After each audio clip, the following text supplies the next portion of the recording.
Hello, friends, and welcome to the Exams Made Simple. We are back again with the Hindu analysis of 22nd of July. 22 जुलाई 2026 का the Hindu newspaper analysis देखेंगे. Start करते हैं सबसे पहले जिस news के साथ, वह है सुप्रीम कोर्ट की न्यूज़, जिसमें एक महीने पहले एक आदेश दिया था सुप्रीम कोर्ट ने कि right to walk safe on the road is a fundamental right. It's a constitutional right, fundamental right. याद रखेगा, right to walk safely on the roads demarcated footpath जो है वो एक फंडामेंटल राइट बना दिया गया under right to free movement. ठीक है ना. राइट टू फ्री मूवमेंट कौन से आर्टिकल के अंतर्गत आता है? तो आर्टिकल 19 आप सबको पता है ना, 19(1)(d), जिसमें कहा गया कि भाई भारत में आप कहीं भी जा सकते हैं. तो उसमें ये कहा गया कि रोड्स के साथ फुटपाथ का होना मैंडेटरी है. ठीक है ना. तो that is the thing which is important. And ये क्यों हुआ था? क्योंकि 5 साल के एक बच्चे की डेथ हो गई थी because of the tanker accident, है ना. उसके बाद ये केस गया था. तब हम न्यूज़पेपर इतना एनालिसिस इतना नहीं कर रहे थे, इसलिए तब मैंने आपको नहीं बताया होगा, लेकिन जो न्यूज़ थी वो यही थी.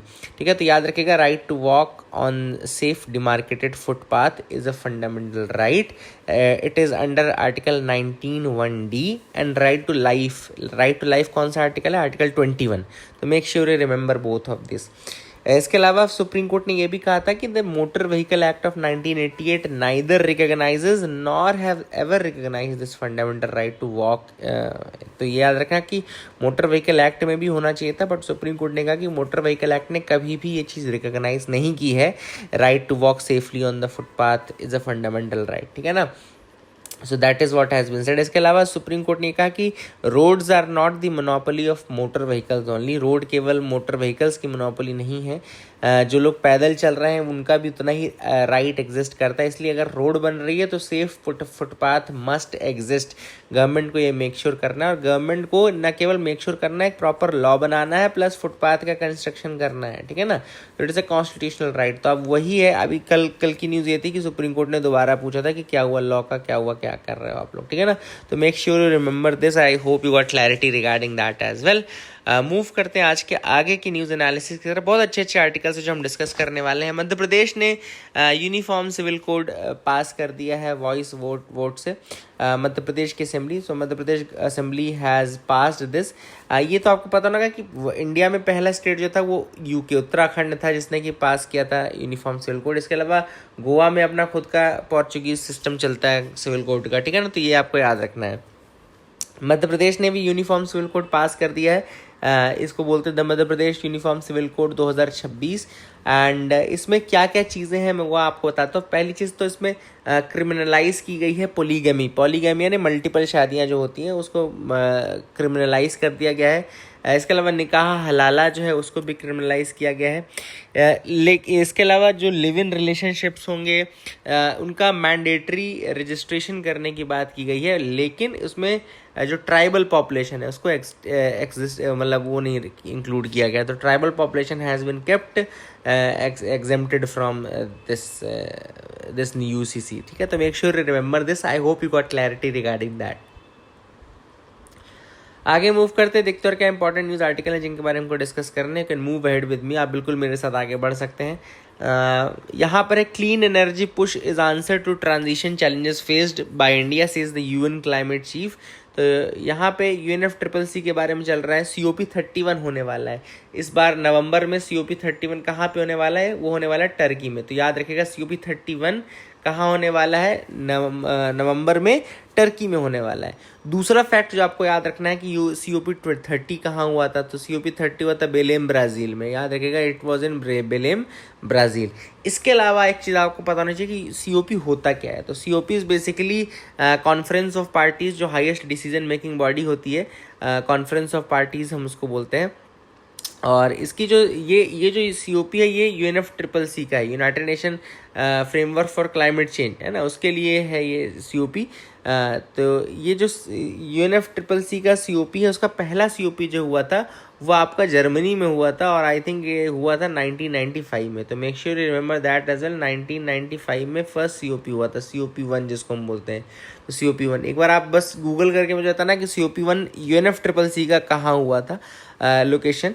तो I am not very sure, मैंने अभी देखा नहीं है, लेकिन मुझे जो है जहाँ तक जर्मनी याद है. बट अब फिर भी आप यू कैन सी दैट, आप एक बार देख लीजिएगा, है ना। तो आप मेरे को कमेंट सेक्शन में बताइएगा कि पहला COP कहाँ हुआ था, UNFCCC का। अभी COP 31 चल रहा है, COP 30 हो चुका है, ठीक है ना। अब COP 30 जो है उसके लिए एक इम्पॉर्टेंट चीज़ ये भी है, अच्छा मैंने लिखा हुआ है Berlin Germany, yes it was in Berlin Germany. तो आप देख लीजिए फर्स्ट COP जो हुई थी वो बर्लिन जर्मनी में हुई थी और ये 1995 में ही हुई थी। तो UNFCCC United Nation Framework Convention on Climate Change उसकी highest supreme decision making body होती है, ठीक है। COP कॉन्फ्रेंस ऑफ पार्टीज बोलते हैं। इसके अलावा इस बार टर्की जो है वो होस्ट कर रहा है, लेकिन इस बार यूनिक अरेंजमेंट है। ऑस्ट्रेलिया एंड टर्की जो है वो प्रेसिडेंसी को शेयर करेंगे। टर्की होस्ट कर रहा है लेकिन प्रेसिडेंसी दो लोग शेयर कर रहे हैं, टर्की एंड ऑस्ट्रेलिया। ऑस्ट्रेलिया को प्रेसिडेंट ऑफ निगोशिएशंस कहा गया है, ठीक है ना। तो I hope you got clarity regarding that. ये भी एक नया फैक्ट आपको समझ में आ गया होगा। India's rarest heron faces a silent and new dam ignores its home. अब यहाँ पे बात चल रही है इंडिया के एक ऐसे हेरॉन की वैरायटी, हेरॉन इसको बोलते हैं, जो पक्षी दिख रहा है आपको स्टॉर्क टाइप का दिखता है, वही हेरॉन है। वाइट बेलीड हेरॉन की बात चल रही है, जो कि अरुणाचल प्रदेश में ये फोटोग्राफ लिया गया है। And basically they are very unique foraging strategy to their high huge body size. इनके खाने का एक बहुत अलग तरीका रहता है। एंड इनके जो पैर हैं, इनकी जो टोटल हाइट है ये 4 फीट तक के हो सकते हैं, ठीक है ना। तो I hope you got clarity. ये शैलो वाटर में हंट करते हैं एंड केवल फिश खाते हैं, याद रखिएगा। वाइट बेलीड हेरॉन ये केवल फिश खाते हैं और केवल शैलो वाटर में हंट करते हैं। वाइट बेलीड हेरॉन की अगर हम बात करें तो इसका नुकसान क्यों हो रहा है इनके हैबिटेट का, तो because of the Lohit hydro electric project. याद रखिएगा फॉरेस्ट एडवाइजरी कमेटी ने इन प्रिंसिपल अप्रूवल दे दिया है 1200 मेगावाट के लोहित हाइड्रो इलेक्ट्रिक प्रोजेक्ट का।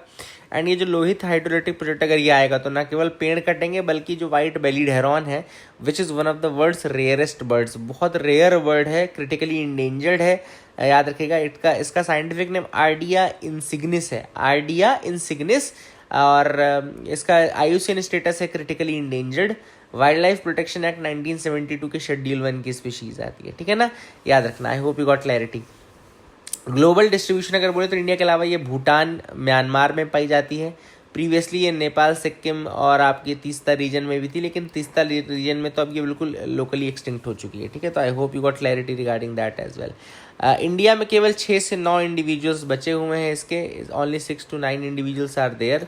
एंड ये अभी 3 जगहों पे है, एक नोआ देहिंग रिवर है, देन लाम रिवर है, लोहित रिवर है। तो Lam river is a tributary of Lohit river, ये भी आपको पता होना चाहिए कि Lam river is the tributary of Lohit river, ठीक है।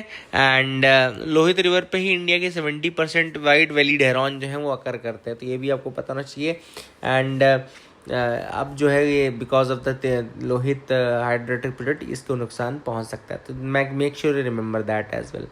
आगे मूव करते हैं एडिटोरियल में। ये एडिटोरियल हम डिस्कस नहीं करेंगे, बहुत ही फालतू एडिटोरियल लगा मुझे, फिलैंथ्रोपी के ऊपर था। सेकंड है what India's young people are saying about families. ये भी हालांकि बहुत ही फालतू एडिटोरियल था कि आज के यंग लोग क्या बोल रहे हैं, फैमिली बनानी चाहिए कि नहीं बनानी चाहिए। लेकिन इसमें जो बॉडी मेंशन है UNFPA, क्योंकि आर्टिकल लिखा ही UNFPA के रिप्रेजेंटेटिव के द्वारा गया है। तो एक बार हम UNFPA के बारे में आपको बता दें, यूनाइटेड नेशन पॉपुलेशन फंड बोलते हैं UNFPA। 5 लेटर्स दिखेंगे लेकिन 4 ही वर्ड आते हैं इसके फुल फॉर्म में, यूनाइटेड नेशन पॉपुलेशन फंड बोलते हैं, ठीक है ना। इस्टेब्लिशमेंट इसका 1969 में हुआ था। हेडक्वार्टर इसका न्यूयॉर्क में है। पेरेंट ऑर्गेनाइजेशन इसकी UN है और ये वर्क करती है मोर देन 150 कंट्रीज में, ठीक है ना। इसका मोटो है world where every pregnancy is wanted, every child birth is safe and every young person's potential is fulfilled. याद रखेगा, it is a world where every pregnancy is wanted, every child birth is safe and every young person's potential is fulfilled. तो ये basically आपको याद रखना है UNFPA के बारे में। 150 कंट्रीज़ में है और UN की बॉडी है। 1969 में फॉर्मेशन हुआ था, हेडक्वार्टर न्यूयॉर्क में। तो I hope you got clarity. World population day था 11 जुलाई को, तो वो भी इन्होंने मेंशन किया वर्ल्ड पॉपुलेशन डे। और UNFPA ने रिलीज़ किया था डेमोग्राफिक फ्यूचर सर्वे, डेमोग्राफिक फ्यूचर सर्वे। तो ये उन्होंने मेंशन किया कि इसमें पूछा था उन्होंने लोगों से, तो उन्होंने बताया कि 2 बच्चे अच्छे हैं, बहुत सारी चीज़ें। लेकिन आजकल के यंग लोग मनी, करियर और बच्चों को कैसे पालेंगे, ये सारी चीज़ों को भी प्रायोरिटी देते हैं। तो अच्छी चीज़ है, देनी भी चाहिए। तो वही सारी चीज़ें यहाँ मेंशन की गई हैं। तो I hope you got clarity regarding that as well. आगे मूव करते हैं, देखते हैं क्या इंपॉर्टेंट न्यूज़ आर्टिकल है। Can move ahead with me. New changes in the ICI, मतलब ये जो आपका इंडेक्स ऑफ कोर इंडस्ट्रीज़ है, इसमें क्या चेंजेस किए गए। कल मैंने हालांकि आपको बताया था, फिर से आपको डिटेल में बता देता हूँ क्योंकि आज भी आया है तो आज ही बता देते हैं। तो याद रखिएगा ICI यानी कि इंडेक्स ऑफ कोर इंडस्ट्रीज़ में पहले जो बेस ईयर हुआ करता था वो 2011-12 का बेस ईयर था। मैंने कल बताया था 2011-12 से चेंज करके इसको क्या कर दिया गया है 2022-23, ठीक है ना। The base year has been change from 2011-12 to 2022-23, ठीक है। दूसरी चीज़ जो है वो क्या चीज़ की गई कि नंबर ऑफ सेक्टर्स, पहले 8 सेक्टर हुआ करते थे, 8 कोर इंडस्ट्रीज़ थी, अब वो बढ़ा करके 9 कोर इंडस्ट्रीज़ कर दी गई हैं, जिसमें नई जो कोर इंडस्ट्री है कौन सी है, आयरन ओर, ठीक है ना। तो iron ore is now included, तो it will make the core industries total at 9, तो 9 हो गई कोर इंडस्ट्रीज, ठीक है ना। देन इसके अलावा स्टील के कैलकुलेशन का मेथड चेंज किया गया है। पहले जो बेसिस था वो था नेट आउटपुट बेसिस, अब ये ग्रॉस आउटपुट बेसिस पे कर दिया गया ताकि वो भी बढ़ा हुआ दिखे, तो अब ग्रॉस आउटपुट बेसिस कर दिया गया है rather than the net output basis. इसके अलावा पहले मिडलिंग और वॉश्ड कोल भी यूज़ होता मेजर किया जाता है, बट अब केवल रॉ कोल किया जाएगा, now only the raw coal will be measured, ठीक है ना। इसके अलावा वेटेज की अगर हम बात करें तो वेटेज बहुत ज़्यादा चेंज किए गए हैं, जैसे कि टोटल जो वेटेज है आयरन ओर का वो 4.90 पे रखा गया है, 4.90% पे। कोल सेक्टर का वेटेज पहले 10% हुआ करता था, अब 5.596% रहेगा। नेचुरल गैस सेक्टर का वेटेज पहले 6.88 था, अब 3.84 रहेगा। रिफाइनरी प्रोडक्ट्स का वेटेज पहले 28% था, अब 22% हो गया रिफाइनरी प्रोडक्ट का। और जो सबसे बढ़ा हुआ है वो इलेक्ट्रिसिटी का है, अब वो 30.932% वेटेज जो है इलेक्ट्रिसिटी सेक्टर का है। फर्टिलाइज़र में भी बढ़ा है 2.63 से 2.73 हो गया है। तो दीज आर द सेक्टर जहाँ पे इंक्रीज भी आपको देखने को मिलेगा। तो I hope you got clarity, overall समझ में आ गया होगा क्या आर्टिकल है। Global Wars delaying FTA negotiation, यहाँ पे बात चल रही है FTA निगोशिएशंस की कि भैया ग्लोबल वॉर्स के कारण हम नहीं कर पा रहे हैं। किसके साथ नहीं कर पा रहे, तो GCC कंट्रीज़ के साथ बात चल रही है। तो GCC कंट्रीज़ क्या है, गल्फ कोऑपरेशन काउंसिल बोलते हैं, रीजनल पॉलिटिकल इकोनॉमिक अलायंस है, इस्टेब्लिश हुआ था 1981 में। मेंबर कंट्रीज़ की बात करें तो इसमें GCC की मेंबर कंट्रीज़ हैं Bahrain, Kuwait, Oman, Qatar, Saudi and UAE। 6 countries हैं, Bahrain, Kuwait, Oman, Qatar, Saudi and UAE। Objective है basically to foster economic security, cultural and social cooperation among the members. Formation इसका हुआ था basically एक Iran revolution और Iran Iraq war के बाद इसका फॉर्मेशन हुआ था। हेडक्वार्टर इसका रियाद सऊदी अरेबिया में, ठीक है ना। The headquarter is in Riyadh Saudi Arabia. तो make sure you remember that as well, ये आपको समझ में आना चाहिए। I hope you got clarity regarding that as well, ठीक है। आगे मूव करते हैं, देखते हैं और क्या इंपॉर्टेंट न्यूज़ आर्टिकल हैं जिसके बारे में हमको डिस्कस करना है। तो can move head. India UK FTA 15 जुलाई से इंडिया UK का FTA जो है वो फोर्स में आ गया, तो make sure you remember this as well. और इसको नाम दिया गया comprehensive economic and trade agreement. Comprehensive economic and trade agreement 15 जुलाई 2026 से ये ऑफिशियली इफेक्ट में आया है। एंड इसमें बहुत सारी चीज़ें की गई हैं। बूस्ट करना है बायलैटरल ट्रेड को, करेंटली जो 48 बिलियन पाउंड स्टर्लिंग पे है, तो उसको हमको बढ़ाना है 25.5 बिलियन पाउंड स्टर्लिंग और इंक्रीज़ करना है, ठीक है ना। टैरिफ एलिमिनेशन किए गए हैं, कुछ UK को इमीडिएट ड्यूटी फ्री एक्सेस दी गई है। व्हीकल्स एंड अल्कोहल में काफ़ी वो मिले हैं। इसके अलावा इस बार पहली बार है कि कोई comprehensive government procurement chapter add किया गया है। गवर्नमेंट प्रोक्योरमेंट चैप्टर में क्या होगा, बेसिकली गवर्नमेंट प्रोक्योर करेगी लगभग $38 बिलियन एनुअल UK सप्लायर्स के सामान को, तो बहुत बड़ी चीज़ है ये भी। I hope you got clarity regarding that as well. Will India's plastic notes be better alternative? यहाँ पे India which is among the 5 largest economies of the world अभी भी ये सोच रही है कि क्या हमको प्लास्टिक करेंसी इंट्रोड्यूस करनी चाहिए कि नहीं, ठीक है ना। 30 साल हो गए हैं ऑस्ट्रेलिया को प्लास्टिक करेंसी लाए हुए। 60 से ज़्यादा कंट्रीज है जहाँ प्लास्टिक करेंसी यूज़ होती है, लेकिन अभी भी RBI सोच रही है, ठीक है ना।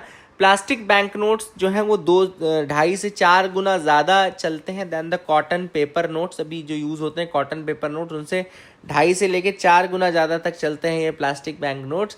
एंड हाईली इसमें दे नीड स्पेशलाइज्ड बाईएक्सियली ओरिएंटेड पोलीप्रोपाइलीन। याद रखेगा दे कैसे बनती है, तो बाईएक्सियली ओरिएंटेड पोलीप्रोपाइलीन से बनते हैं which is derived from petroleum and natural gas.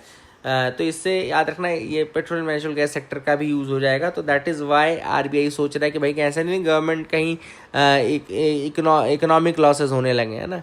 तो ये सारी चीज़ें आई होप यू गॉट क्लैरिटी। दूसरी चीज़ आरबीआई का ये भी कहना है कि भाई ये हम पोलीप्रोपाइलिन तो हम वैसे भी इम्पोर्ट करते हैं, है ना। तो वी इम्पोर्ट अलॉट पोलीप्रोपाइलिन। दूसरी चीज़ अभी डिजिटल पेमेंट्स को पुश करें कि प्लास्टिक करेंसी को पुश करें, तो ये भी एक बड़ा सवाल रहेगा। तो these are the questions which are there. I hope you got clarity regarding that as well. So that is it for the day. Keep loving us, keep sharing us. Thank you and have a nice day, friends.